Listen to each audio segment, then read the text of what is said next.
name is Fathu and PM 2082 from class 2, and here I want to argue about from two sides of government and opposition with motion. This House believes that boycotting Israeli products did not affect their powers in the colonization of Palestinians. So I will start my argument from the government side. With motion, this House believes that boycotting Israeli products did not affect their powers in the colonization of Palestinians. First, most of the brands and products that have been boycotted are not easily replaced by other product sources. Israel is known for its innovation and technological powers in various fields such as cybersecurity, biotechnology, agriculture, defense, and aerospace.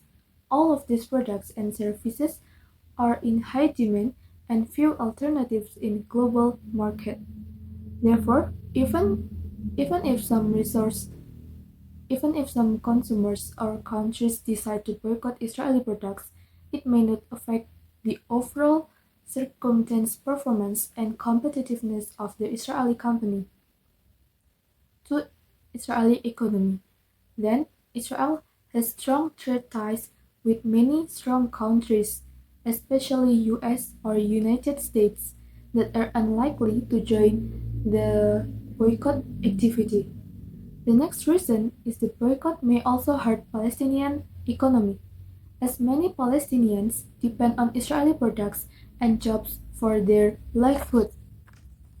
Some Palestinian business also produce goods in collaboration with Israeli companies, and boycotting them could harm their interests too. Some Palestinian businesses cooperate with Israeli companies in various aspects, such as agriculture, foods, textiles, and cosmetics. This business benefit work in Israel or in Israeli settlements, earning higher wages than in the Palestinian labor market itself. In 2020, about 133,000 Palestinians were employed in Israel and the settlements, constituting 17% of the total Palestinian labor force. Also, the boycott may not have much influence the Israeli public opinion, as many Israelis may perceive it as an unfair and hostile act that delegitimize their state and identity. This could increase their support for the right wing and the leaders that advocate for more aggressive policies toward the Palestinians. The boycott may alienate rather than persuade the Israeli public, as it may be seen as a form of discrimination and antisemitism that denies Israelis right to exist, and strengthen the political support for the right-wing parties and leaders in Israel, who may use it as a rallying point to mobilize their base and justify their hardline policies towards the Palestinians. Also undermine the voices of the moderate and progressive forces in Israel, who may face backlash and isolation for advocating for dialogue and compromise with the Palestinians. Moreover, this boycott activity not address the root causes of the conflict, such as the historical, religious, and political claims, and some grievances of both sides. It may also ignore the role of other actors like the US, the UN, the Arabic states, and some and they have a stake and influence in these two regions. This conflict has a long and turbulent history, dating back from the 19th century when the Zionist movement emerged as a response of persecution of Jews in Europe, and sought to establish a Jewish homeland in Palestine. Since then, the region has witnessed several wars, uprisings, initiatives, and territorial changes, involving various actors and interests. The conflict has a deep and sensitive religious dimension. As we all know, both Jews and Muslims consider Jerusalem as its holy sites as sacred and integral to their own faith. The status of Jerusalem and the access to the holy places have been a source of contention and violence between two sides. The conflict has a profound and enduring political impact as it affects the life, the rights, and aspirations of millions of people from the both sides. The core issues of the conflict include the borders, the settlements, the refugees, the security, and the recognition of each other's statehood. Therefore, this boycott activity is not an effective way or ethical strategy to achieve peace and justice in conflict in the Middle East. Boycott may have unintended and harmful consequences for both Israelis or even Palestinians, and may worsen the situation than improve the hard situation. Boycott may also ignore the complexity and diversity of the conflict and the need for dialogue and cooperation among all the relevant parties in that conflict. So, from the government side, I will stand with the motion and agree that boycotting Israel's product is not effective for the conflict because Israel mainly exports high-tech products and services that are not easily replaceable. Now I will tell the opposition argument. From the motion, this House believes that boycotting Israeli products did not affect their powers in the colonization of Palestinians.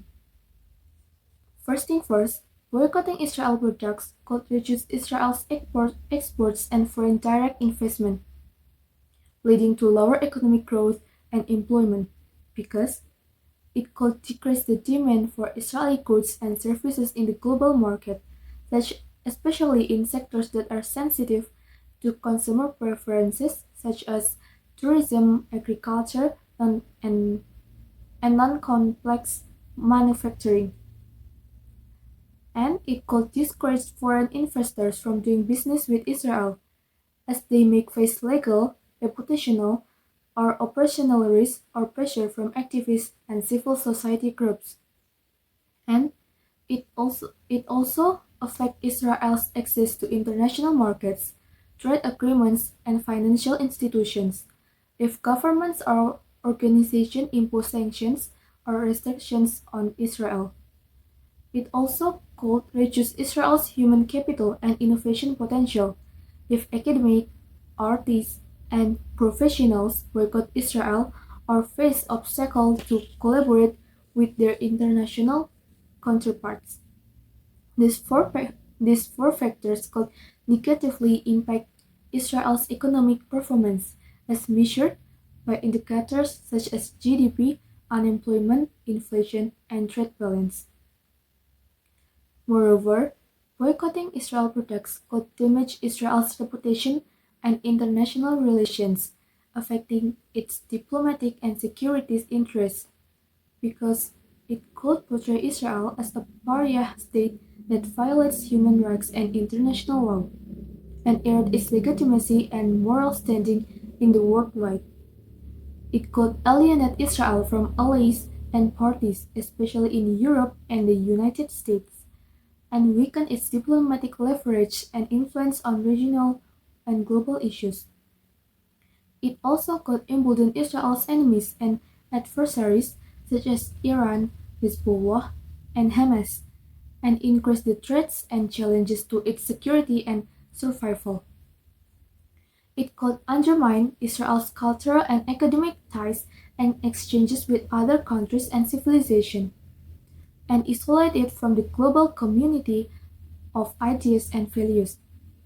And also, this boycott could damage Israel's economy and reduce its access to foreign markets, investment, and technology. According to some estimates, boycott could cost Israel billions of dollars per year and affect its key sectors, such as agriculture, tourism, and high-techs that Israel always have. Boycott also isolate Israel diplomatically and politically, and erode its legitimacy and reputation in the world. Boycott could also increase the international pressure and criticism of Israel's policies and actions in the occupied Palestinian territories.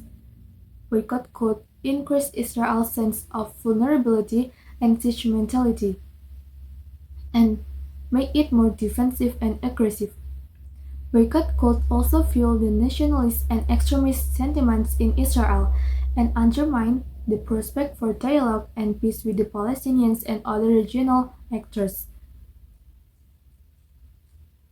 The other reason why boycott is effective for Israel because it could undermine Israel's scientific and technological innovation and cooperation in two ways.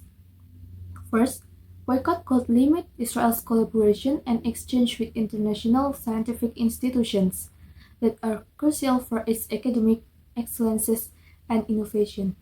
Israel has managed to secure membership of European Research Area and many collaborative links with European and American labs, but boycott could jeopardize these ties. And second is boycott could damage Israel's reputation and prestige as a global leader in entrepreneurs from working or studying in Israel. Boycott could also create a hostile environment for Israeli scientists and innovators who travel to participate in international conferences and events.